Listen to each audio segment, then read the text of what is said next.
Narito na, nakakaritang nagbabagang news ngayon. Noong isang linggo, dumagsa sa Comelec ang maraming pamilya na merong nakaburol sa bahay.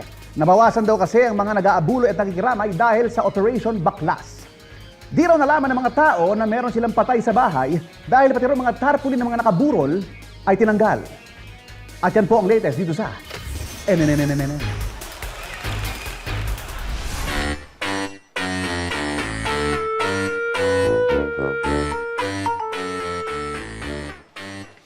Mr. Fortuno, kayo na po? Yes. Thank you. Excuse me, pwede pakiraan lang. Sorry.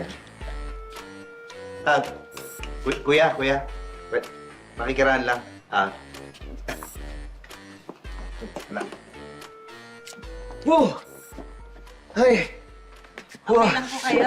Oh, good morning ho. Good morning, Mr. Fortuno. Ay, yes po, yes po. Dr. Ortega. Ay, hello po, Nice to Doc. meet Oo. you. How can I help you today? Magpapaano po sana ako, magpaparetoke po ako. Ano pong gusto niyong iparito? Ito pong palad ko.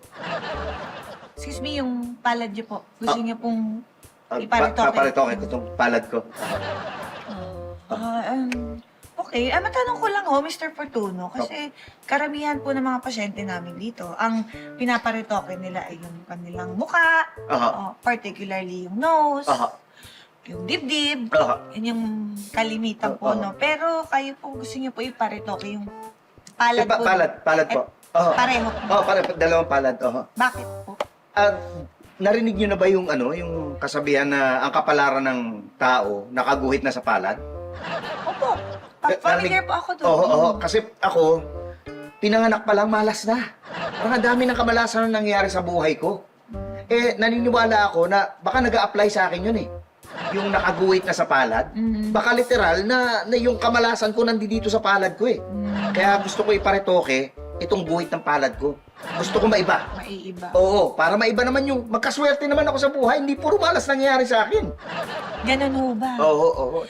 Well, alam niyo po dito sa clinic namin, no, nagbibigay po kami ng advice sa mga patients namin. Opo. Pero sa huli, syempre, yung gusto po ng patients ang nasusunod. Ay, naku, buti na banggit niyo yan. Salamat po. Kasi ang gusto ko sana mangyari, ngayon na gawin yung operation.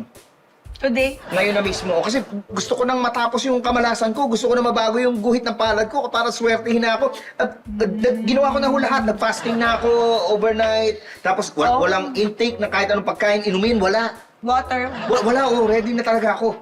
Sige, Mr. Fortuno. Ngayon na sana, immediately. Tingnan lang po natin yung schedule ko. kung Sige po, walang- please, Doc. It's your lucky day talaga.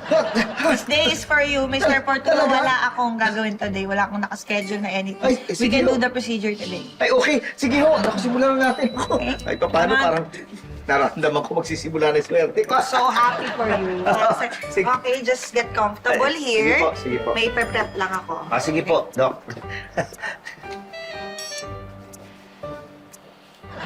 Okay? Okay na po. All done. Diba? Ang dali Ang lang. bilis, oh. Basta Mr. Fortuno, after 2 weeks, balik lang po kayo dito para matanggal natin yung bandages. Huwag niyo lang po kalimutan inumin yung mga gamot na binigay ko para walang infection. Okay, sige. Thank you po, Doc. Sige. Ako, nararamdaman ko talaga. Magsisimula na yung swerte sa buhay ko. So excited for you. Yay! Salamat mo. Ay, ako na po. Sige. Ay, thank you. Okay. Thank you. Have Salamat. a lucky day.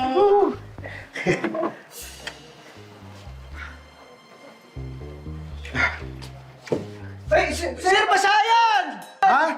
Ay! Ay!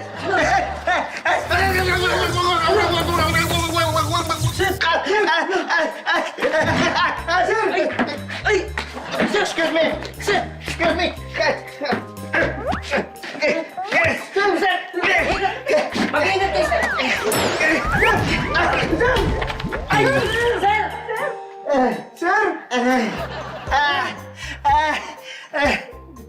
Uy! Swerte!